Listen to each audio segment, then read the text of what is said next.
We want to keep jobs in America, and we want to train people and hire American workers to fill those jobs, and that's exactly what we're doing. Hoping to keep the focus on his administration's jobs message, the president today signed an executive order to roughly double the $200 million in taxpayer money spent on apprenticeships and learn-to-earn programs. Thank you very much, everybody. But amid the smiles and handshakes, the president ignored questions about a bombshell in the Russia investigation.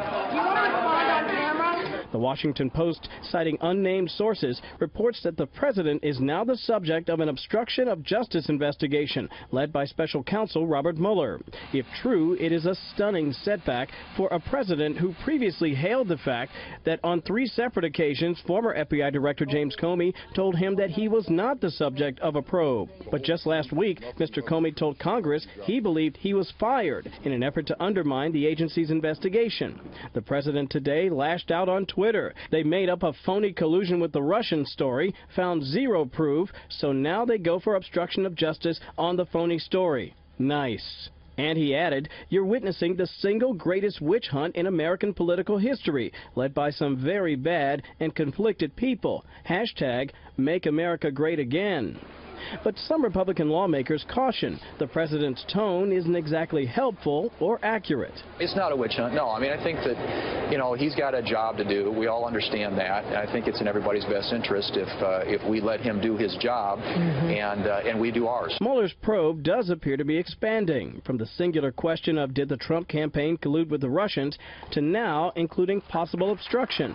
White House officials referred all questions about the probe to outside counsel, who in a statement called the FBI leak of information regarding the president outrageous, inexcusable, and illegal. This, as the Director of National Intelligence, Dan Coats, testified before the Senate Intelligence Committee in a private setting about his conversations with the president.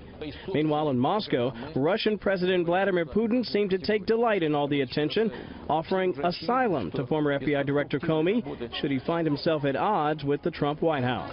Just a bit of trolling there by Vladimir Putin. Now, I mentioned in the piece there, John, the president was on Twitter earlier today complaining about the probe. Well, he was back on Twitter tonight. Let me share just one of his latest tweets comparing his obstruction of justice probe, if you want to call it that, with one that may have happened for the person he beat to win the presidency.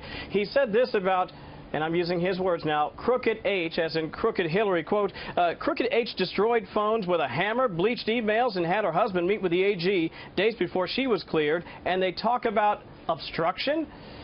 By the way, the team for Robert Mueller says they don't have any comment about that leak that led to that Washington Post story, John. I'm sure they don't. Hey, some other news there at the White House complex. The vice president has hired an outside attorney in connection with the Russia investigation. Yeah, you're right about that. Mike Pence, the vice president, hiring Richard Cullen from a pretty big firm here, McGuire Woods, to be his outside counsel. That process, by the way, John, took several weeks to wrap up. And I think this is an important note.